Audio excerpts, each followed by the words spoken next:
Hello everybody, मेरा नाम है पुलकित शर्मा और स्वागत है आपका अपने यूट्यूब चैनल अतुल्य एडुकेयर में। शुरुआत करने से पहले एक चीज़ बोलना चाहूँगा कि अगर आपको आवाज़ थोड़ी खड़खड़ सुनाई दे तो आपकी ईयरफोन का प्रॉब्लम नहीं है, वो मेरे गले का प्रॉब्लम है। क्योंकि क्या है कि मेरा गला थोड़ा बैठा हुआ है। ठीक है। कोरोना वायरस की वजह से नहीं हुआ है कुछ ऐसा। ओके। ये रात को आइसक्रीम खाने का नतीजा है। ठीक है। तो थोड़ा इसके लिए बेयर कर लेना। ओके। तो शुरू करते हैं। तो आज हम लोग क्लास 9 का chapter number 3 narcissism and rise of Hitler continue करने वाले हैं। ओके। इससे पहले एक वीडियो मैंने बनाया था। आज हम लोग इसका पार्ट 2 बना रहे हैं। ठीक है। आज हम लोग पर्टिकुलरली जो टॉपिक में डिस्कस करेंगे that is the birth of Weimar Republic. Okay. इसमें हम लोग जानेंगे कि वीमर रिपब्लिक एक्चुअली में है क्या और इसका बर्थ कैसे हुआ। ओके।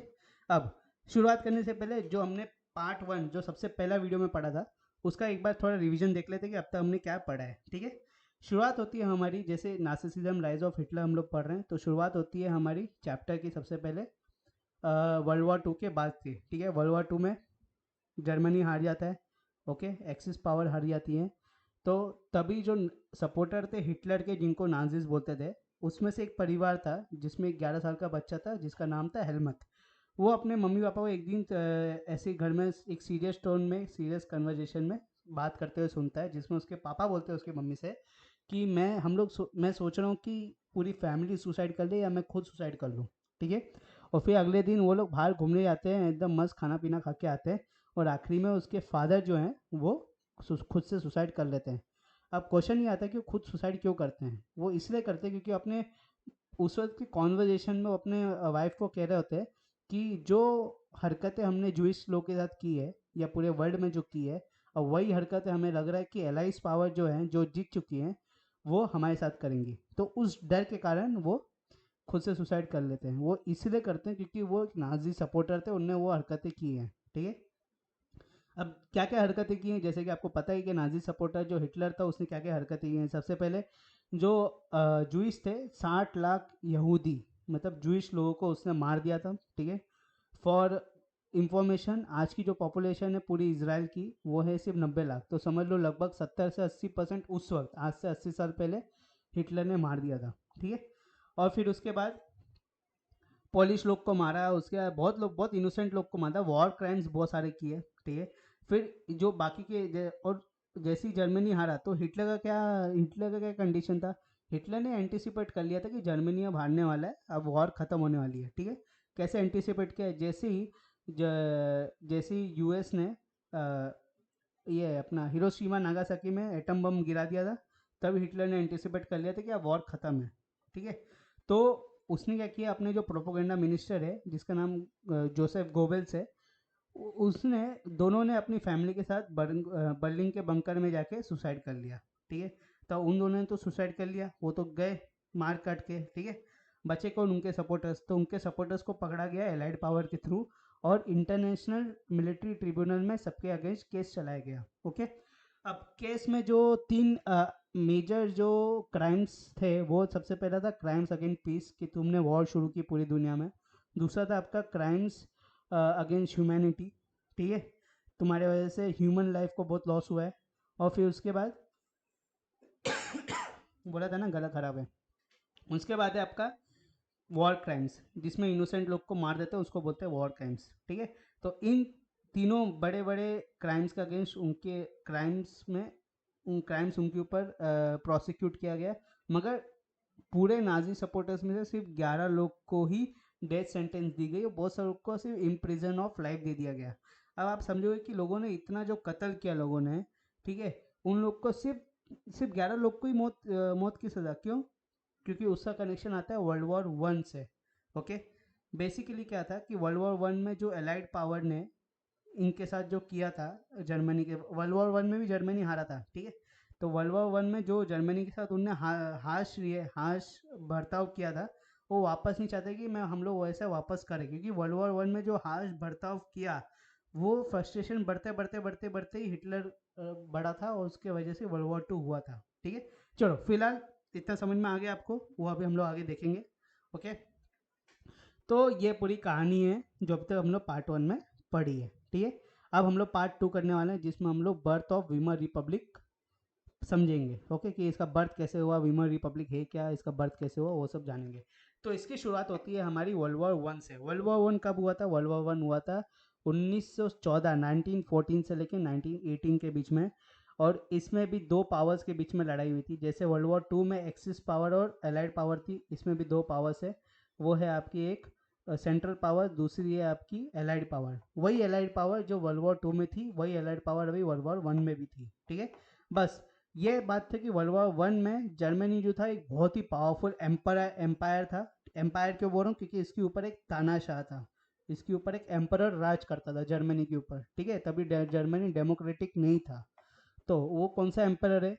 उसका नाम है विल्हम टू, ठीक है। ये एम्परर है, वो साहब है जो वर्ल्ड वॉर वन में जर्मनी को लीड कर रहे थे, ठीक है। अब वर्ल्ड वॉर वन शुरू होता है 1914 से लेकर 1918 के बीच में, जिसमें दो पावर है, सेंट्रल और एलाइड। सेंट्रल पावर में तीन पावर्स हैं, तीन पावर को मिला के सेंट्रल पावर बना है।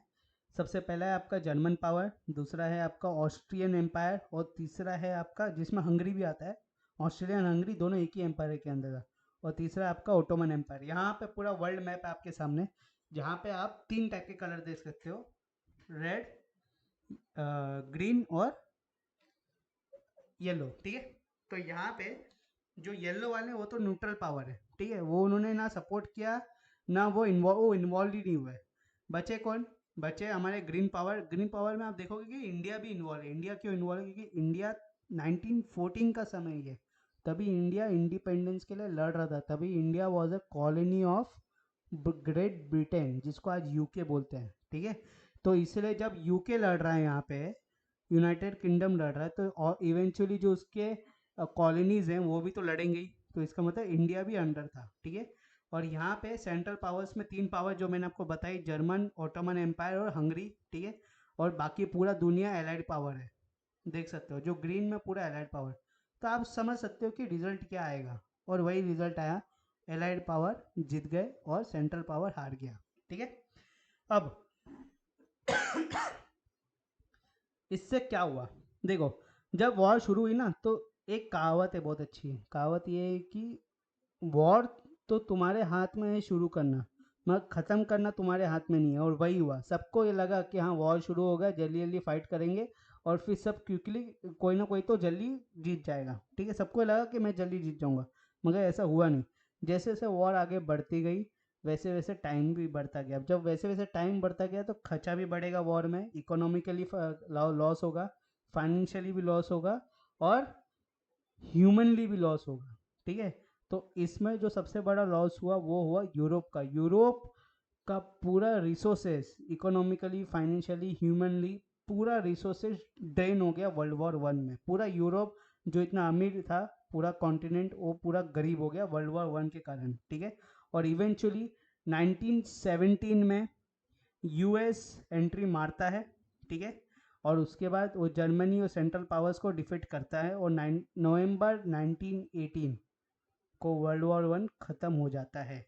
अब जैसे ही वर्ल्ड वॉर वन खत्म हुआ तो यूएस है, यूएस का जो सिस्टम वो क्या है, डेमोक्रेटिक सिस्टम है। तो वो क्या चाहता है? वो चाहता है कि पूरे दुनिया में डेमोक्रेसी आए, ठीक है।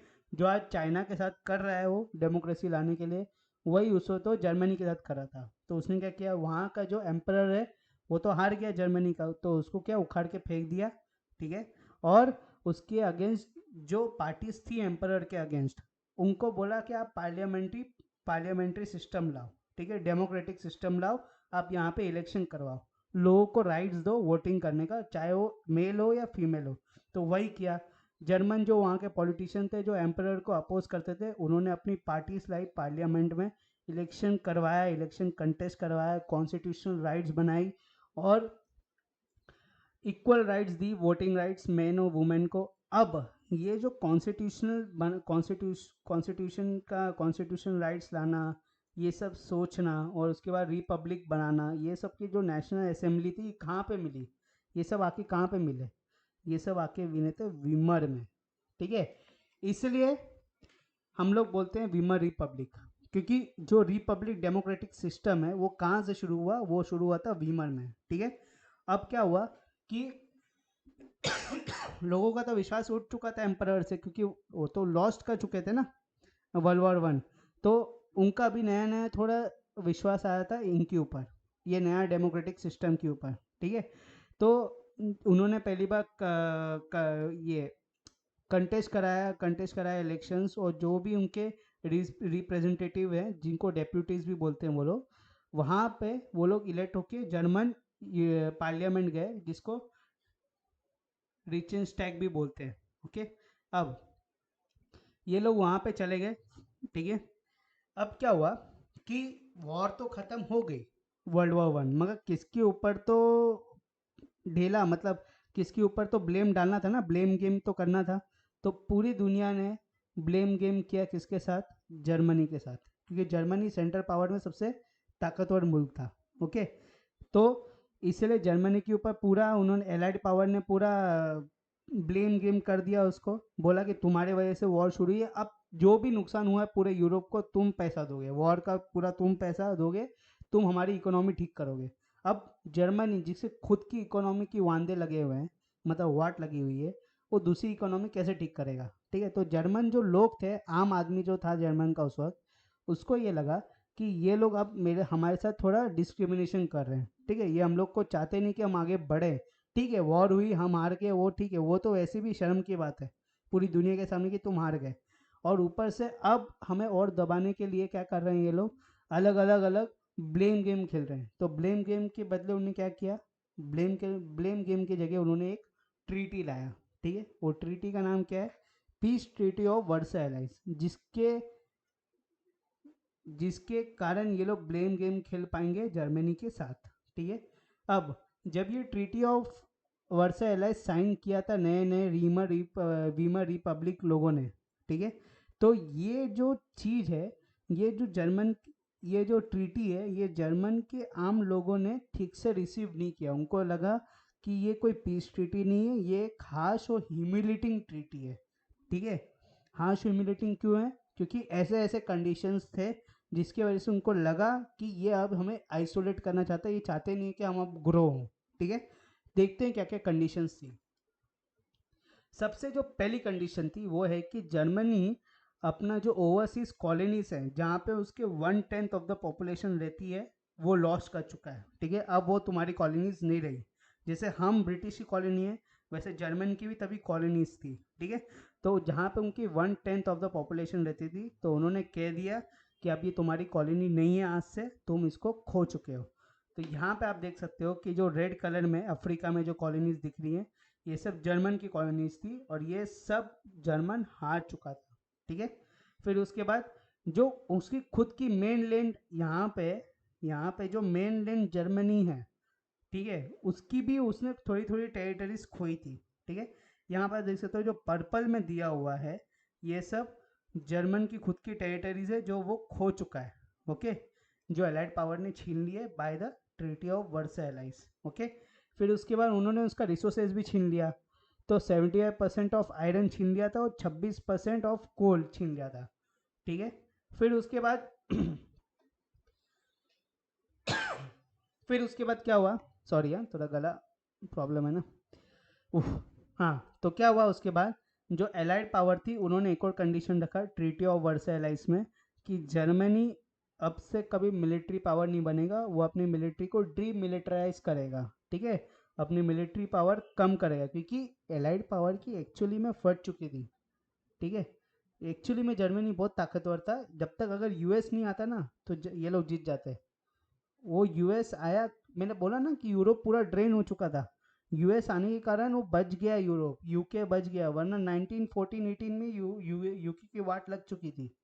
ठीक है, हो सकता था कि हमें 1920 1925 तक आज़ादी मिल जाए, यूएस के वजह से बच गए ये लोग।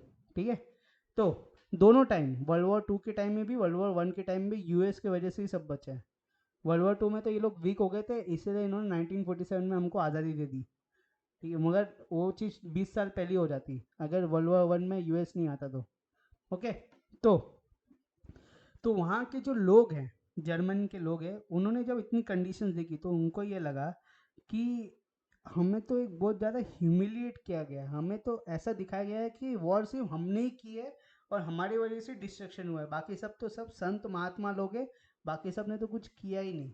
ठीक है, तो एक टाइप का उनको वॉर गिल्ट होने लग गया जो पूरे वर्ल्ड ने उनको दिया। ओके, और एक्चुअल गिल्ट का हुआ जब पूरे वर्ल्ड ने बोला, पूरा वर्ल्ड ही तो था ना उस वक्त, ये देखो ना एलाइड पावर पूरा वर्ल्ड ही तो था ग्रीन कलर में, तो पूरे वर्ल्ड ने बोला कि जितना डिस्ट्रक्शन हुआ है उन सब का पैसा तब कंपलसेशन के तौर पे जर्मनी ही देगा बस। जर सेंट्रल पावर्स में तो और भी पावर्स थी ना, ऑस्ट्रेलियन, ओटोमन एम्पायर, मगर सिर्फ जर्मनी को ही बोला गया नहीं अब तुम ही दोगे बस। और कितना दोगे? 6 बिलियन यूरोस, बहुत होता है 6 बिलियन यूरोस, ठीक है। तो उतना बोला गया कि अब तुम्हारा ये कंपलसेशन जो तुम्हें पे करना पड़ेगा, ठीक है।